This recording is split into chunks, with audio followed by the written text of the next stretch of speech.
In 1978, Polaroid was the most innovative company in America. 21,000 employees worked across its factories in Massachusetts. Its cameras sat in nearly every American home. Its name had become a verb. People did not take instant photos, they took Polaroids. Revenue was climbing toward $3 billion a year.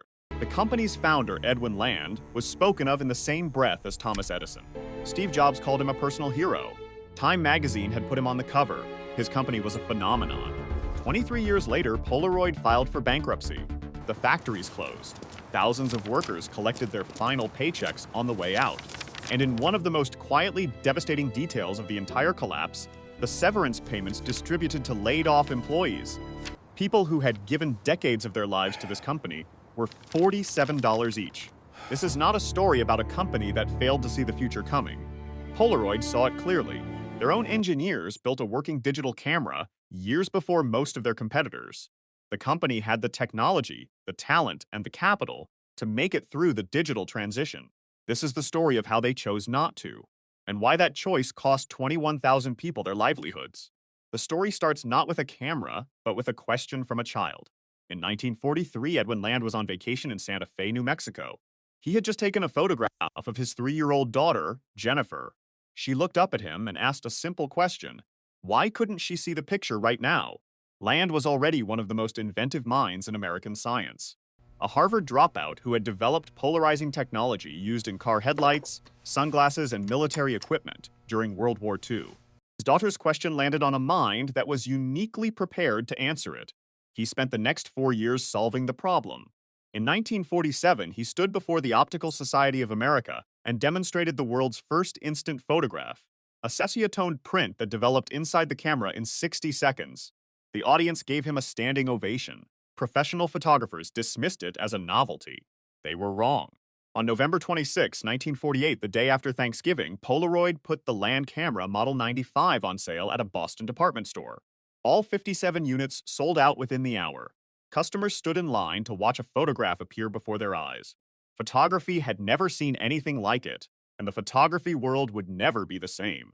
Through the 1950s and 1960s, Polaroid ran an unbroken streak of innovation. New film stocks, faster development times, sharper images, cheaper cameras. The company made the Fortune 500 in 1963. By the early 1970s, Polaroid cameras controlled roughly 2/3 of the American consumer photography market. Edwin Land had not only created a product, he had created an entirely new industry that only his company could serve. The pinnacle came in 1972 with the SX70. It was a folding single-lens reflex camera that produced full-color photographs, which developed right in front of your eyes without any peeling or waiting. Land demonstrated it live on stage in a performance that journalists described as pure theater. Andy Warhol shot with one. Celebrities carried them on sets and to parties. The SX70 became the cultural status symbol of an entire decade, and it made Polaroid look untouchable. At its peak in 1978, Polaroid employed 21,000 people across factories and offices on 3 continents. Land himself held 535 patents, more than any American inventor in history except Thomas Edison. The company's research division employed chemists, physicists, and optical engineers who had turned down offers from every major university in the country. The company felt invincible. It had never been more vulnerable. The first crack appeared in 1977, and it came from Edwin Land himself. Land had been working in secret for nearly a decade on what he believed would be Polaroid's greatest achievement. He called it Polavision, an instant home movie system. The camera captured color film in self-developing cassettes that were ready to watch within 90 seconds. Land unveiled it at a shareholder meeting in 1977 with the kind of theatrical showmanship that had defined his entire career. The audience was amazed. Then it went on sale, and almost no one bought it. Polavision had 3 fatal problems that Land had refused to acknowledge during development. The films only lasted 2.5 minutes. There was no sound whatsoever.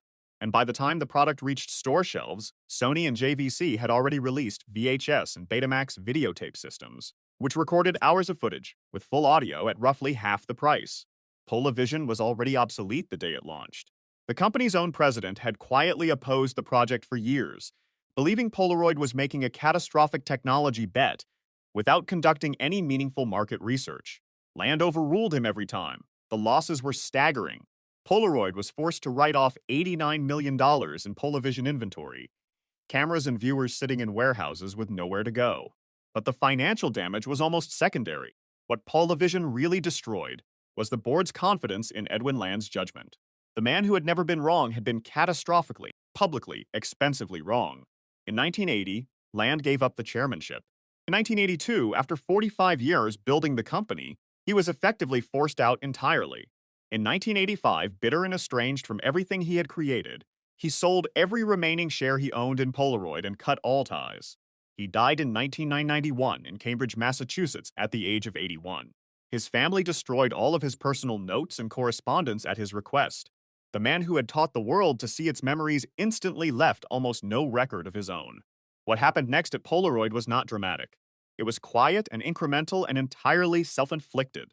After Land's departure, the company that had built its entire identity around bold leaps forward became paralyzed by the fear of another Polavision. Executives who had survived that humiliation were not going to champion anything radical. The willingness to bet on something new, the core quality that had made Polaroid extraordinary, simply evaporated. The company stopped introducing genuinely new products. Everything after 1982 was a refinement of what already existed. Cheaper cameras, faster film, smaller formats, nothing that could fail in a way that would embarrass anyone. Meanwhile, the digital revolution was approaching in plain sight. Polaroid knew it was coming. Their own engineers had developed a working digital camera prototype by the early 1990s. The company even released a commercial digital camera, the PDC 2000, in 1996, years before most competitors had seriously entered the consumer market. But Polaroid's digital products were treated as peripheral experiments rather than as the future of the business. The leadership looked at the margins on instant film, still solid in the early 90s, and made the decision not to cannibalize their own most profitable product line. That decision sealed everything that followed. Through the second half of the 1990s, the walls closed in from multiple directions. One-hour photo labs had spread into every pharmacy and strip mall in America, cutting the core appeal of instant photography down to almost nothing. Then digital cameras arrived in force, Sony, Canon, Nikon, each new generation cheaper and sharper than the last. Polaroid released branded digital cameras and portable printers. None of it gained traction. They were not a digital company. They were a chemical photography company trying to compete in a world that had stopped needing chemical photography. In October 2001, Polaroid Corporation filed for Chapter 11 bankruptcy protection. The company's assets, the brand name, the patent portfolio, the remaining equipment, were sold to outside investors. The brand changed hands multiple times over the following years, each transfer stripping it further from what it had been. In 2008, the final instant film factories in Massachusetts, Mexico, and the Netherlands were closed. 150 employees remained at the corporate address. 21,000 had worked there at the peak. For the thousands of workers who had already been let go over the previous decade, the bankruptcy settlement produced one last humiliation. The severance checks were $47. A former Polaroid employee named Les Embry was assigned to hand-deliver them, driving from one address to the next, knocking on doors, passing envelopes to former colleagues who had spent their careers in those factories. He later said it was the hardest thing he had ever done in his life. The story does not end in a parking lot. In 2008, the same year Polaroid shut its last film factory, a small group of photography obsessives bought the machinery from the closing plant in Enschede, Netherlands, before it could be scrapped. They hired the former Polaroid engineers who had just received their own $47 notices. They called themselves the Impossible Project because reformulating Polaroid film chemistry from scratch without the original formulas was genuinely considered impossible. They nearly went bankrupt twice. It took years before the film they produced was reliably usable. In 2017, the Impossible Project bought what remained of the Polaroid brand name and renamed themselves Polaroid Originals. Today, the company makes instant cameras and new instant film. A generation of photographers who were not born when the original company collapsed now shoots on Polaroid gear by choice. The original Polaroid Corporation is gone. Edwin Land's factories are gone. The 21,000 jobs are gone and are not coming back. Land once said that the purpose of inventing instant photography was, in his own words, essentially aesthetic. He wanted people to capture the moment they were living, not a faded memory of it. It took a small team in a Dutch factory to remember why that mattered. The company that invented the technology forgot.